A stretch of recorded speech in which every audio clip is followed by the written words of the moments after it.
about way cash crisis We're worse. talking about Venezuela once again. Systemic important banks. They removed the 1,000 thing right here called monetary Hey there, hope all is well. Back at you today with some more RT News updates. And as you can tell from today's title, we're going to be talking about what's happening down in Argentina and how this morning President Macri gave an address to the people there of Argentina, basically preparing them and telling them to brace for a crash landing as they continue to experience austerity as well as a variety of cuts, as well as the pressure against their national currency there in the days ahead. And so I want to share with you a couple articles dealing with some of the recent things said during this speech here, but more importantly, share with you my thoughts on how I believe that this is the beginning of what will turn out to be a complete collapse of their economy in the days ahead, because as the government has grown too big there, the whole idea of establishing a budget means a variety of cuts, which will only equal more unemployment as well as more people dependent upon the government at a time where their currency is imploding and there's a need for more foreign assistance, which will not be coming anytime soon. But before I dive into today's articles, as always, I want to encourage you to click the subscribe button along with the notification tab to be informed of future updates as well as live streams. Also join me on Twitter, where I share posts throughout the day on various subject matters dealing with our monetary system as well as whatever's happening in the news that I can't get to via video. Make sure you click the button down below to be notified when things are posted. So as I mentioned, I have about 4 articles I want to share with you, all just highlighting some of the things that was given in the speech here by President Macri there in reference to what's to come for the country of Argentina. And so at the very end, I want to share with you my thoughts on how I believe this is the very beginning of what is currently happening in Venezuela, all due to the fact that no one actually needs the peso other than those that do business in and through Argentina, and unfortunately the citizens as well. But more importantly, for more information on what's happening now, feel free to click the links down below for yourself so that you can get a more in-depth look for yourself. So before I actually get into the article today, I want to actually give you an idea of what the exchange rate is as of now. And so as you see, the month of August has been very hard for the Argentinian people, as it started off in the beginning of the month at roughly 25-to-1 ratio of 25 pesos to $1. And then as of last week, it spiked up to 41-to-1. And then the government got involved as well as the central bank began supporting the currency there. And it got back down to 38 as to what it stands now. So the very first article here is from Bloomberg, and it says, Argentina taxes exports, cuts ministry ahead of IMF talks. And so it gives you an idea as to some of the things that was given during the speech today. Argentina will impose taxes on exports as it looks to balance its budget in 2019. Says government will also eliminate about half of the current cabinet ministries to reduce spending. Says President Mauricio Macri said in an almost 30-minute speech that started more than an hour later that planned. Giving an idea of some of the details, it says, quote, to cover the shortfall during the transition, we're going to ask those who have the greatest ability to contribute to pay. It says, quote, it is a failure to not reach a balanced budget. This isn't any other crisis. It has to be our last one. And so giving an idea as to who can pay more, of course, it's going to be the private sector, those that actually generate and produce jobs in the country. They're going to be the ones that are being taxed heavily. What does that mean? You automatically find ways of going around it, or you shut down business. So we'll see how that goes. But yet that's very similar to what happened in Venezuela, and we know how that's working.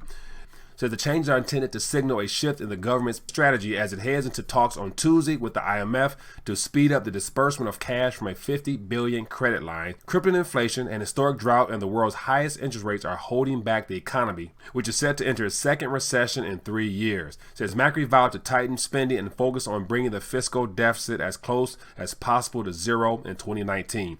So once again, within that whole little paragraph there, it mentions how crippling inflation, historic drought has led to 2 recessions in 3 years. And so according to all the stuff that they're putting in play now with the idea of allowing their currency to float freely, as well as taxing those that produce, it's good to say that they will lose control and this will spiral out to an all-out depression.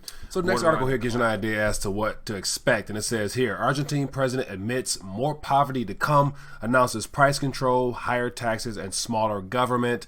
So the idea that you're able to say more poverty lets you know that it's going to be very painful, as well as hurt those that are in the national currency. And to give you an idea what's going on and why that is, it says, having been told by the IMF that he must stop using their bailout funds to prop up his currency, Argentine president addressed the troubled nation this morning to announce his plans to satisfy Christine Lagarde's demands. So the very fact that this whole press conference was geared towards telling the Argentine people that in order to receive this bailout, he had to satisfy IMF demands in order to receive those funds, which basically means he's put Christine Lagarde and those board members there in charge of the Argentine economy altogether. And we can tell based upon history what the IMF has done to a variety of countries.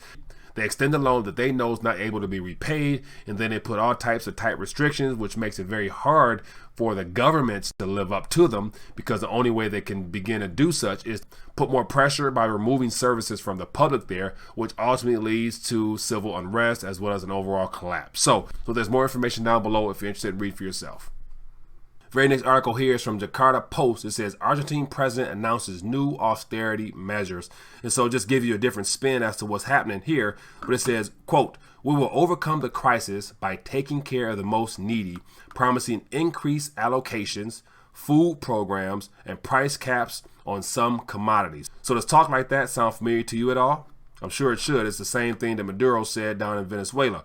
Then the very last article here is from Zero Hedge as well, and it says Peso set to disintegrate after IMF tells Argentina to stop supporting the currency. So here gives you a nice little detailed graph as to some of the currencies that are having the most problems as of now. So far, Argentina is leading the way with about half of its purchasing power lost over the last year, followed by the Turkish lira, then the Brazilian real, and South African rand, and Russian ruble, and so forth.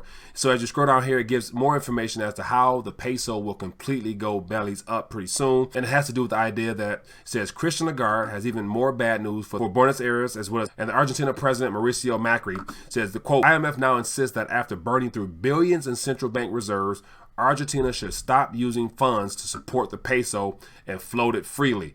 And so the idea that once this currency is floated freely on the free market and is given a chance to find its true value and relevance to all the other fiat currencies, as well as the demand for that currency or lack thereof, it will then experience the same thing as what's happening in Venezuela, due to the fact that the currency is only utilized and needed for those that do business in and those who live in the country of Argentina.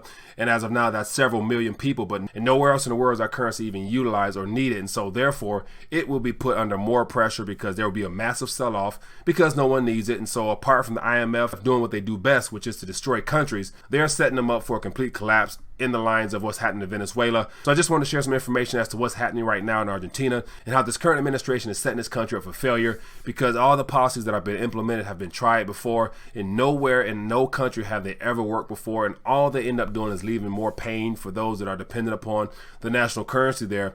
So it's unfortunate that people will begin to see a second case of some type of inflation that gets out of hand, such as what's happening in Venezuela. And so it's my opinion, in the next year or less, we might experience some type of hyperinflationary environment down in Argentina.